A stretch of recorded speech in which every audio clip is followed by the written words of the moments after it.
Hey, welcome to the Five with the Founder, where we steal your heart for 5 minutes. It's your girl, Neda Kellogg, founding executive director of Project Diva International. And this is where you get to experience girls in this year's PDI cohort. For the next 6 months, I'm inviting you into a powerful journey, one girl, one story at a time.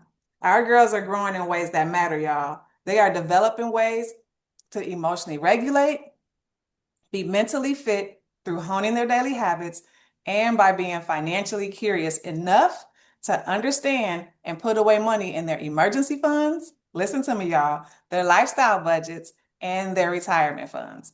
These are the skills that shape womanhood, leadership, and legacy. And they're learning them, y'all, now while in middle and high school. When you show up for these girls, you're doing some purposeful work. So now to get into it. Nala, welcome to Five with the Founder, girl. How you doing? How are you? I'm good. Thanks for asking. Well, now let's share a little bit about you. What grade are you in, and what's one thing that you find funny about adults? I'm in ninth grade, and one thing I find funny about adults is a lot of adults be saying back in my day, as if we don't do the same thing. Like, if we do the same thing and they say back in my day, okay, well, Touche. I can't wait till you get our age because then you're gonna say the same thing. We didn't think we was gonna say that. So you watch, watch and see. That's so cute. All right, Nala, you've been in school and PDI's cohort for a few months now. So when we think about our three pillars, right? Emotional regulation, mental fitness, and financial curiosity, let's start with the first pillar, emotional regulation. How would you describe how you're managing your feelings with more intention? I would say I'm managing my feelings with more attention by thinking about what I say before I say it, say before I speak, basically, or even just expressing how I feel with more uh understanding so the person can know how I feel exactly.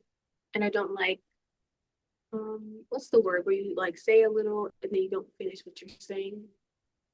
So you like Like, so I tell the person my full thoughts so they know how I feel. okay, so you're doing better with that? Nice. Okay, I love it. I love that for you. Are you pretty quiet normally? It depends on who I'm around. Okay, I got you. So you're just building that muscle to just say how you feel. Yeah. I love that for you, especially being in ninth grade. All right, mental fitness, that pillar. With what habits are you strengthening your mindset to achieve your goals? Uh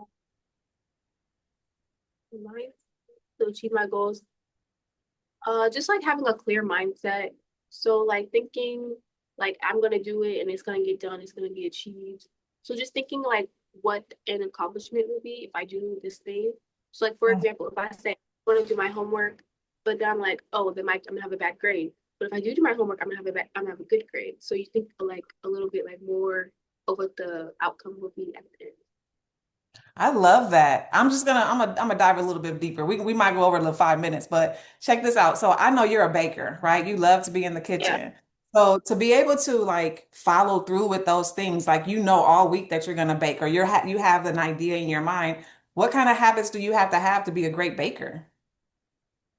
Habits I have to be a great baker is to just have patience because when the baking you got to be patient and watch it bake. Um, Understanding because not everybody likes baked goods. Some people like more salty stuff than sweet stuff. You got to understand what everybody likes. And probably just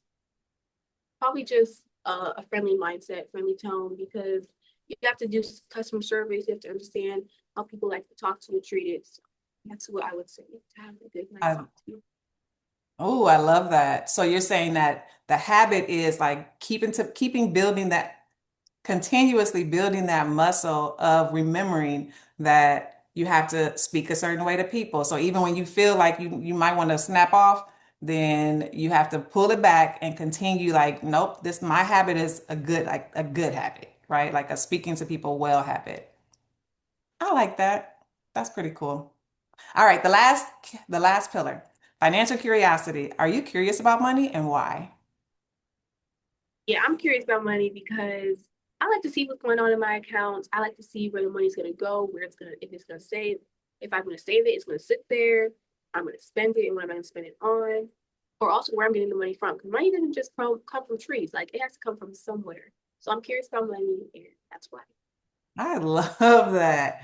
Being a baker, I know you hit me up earlier this week like, hey, I got some baking going on. Are you going to participate in purchasing? So I love that about you. I love that you're a go-getter and that you created something business-wise that you love to do and that definitely people will purchase, especially again, being so young and having school and, still having a social life of your own. So that's pretty dope. Congratulations on that. You're welcome. So, community, as you hear their words and witness their growth, I invite you to consider how you can walk alongside them and us. Whether it's your treasure, your time, or your talents, every gift strengthens the path beneath their feet. If something you heard moved you, connect with us, stand with us, and invest in the brilliance that you see in these girls because their growth is happening right before our eyes. Click the link below to sponsor a girl's membership. And remember, self discovery is their birthright. Until soon, see y'all.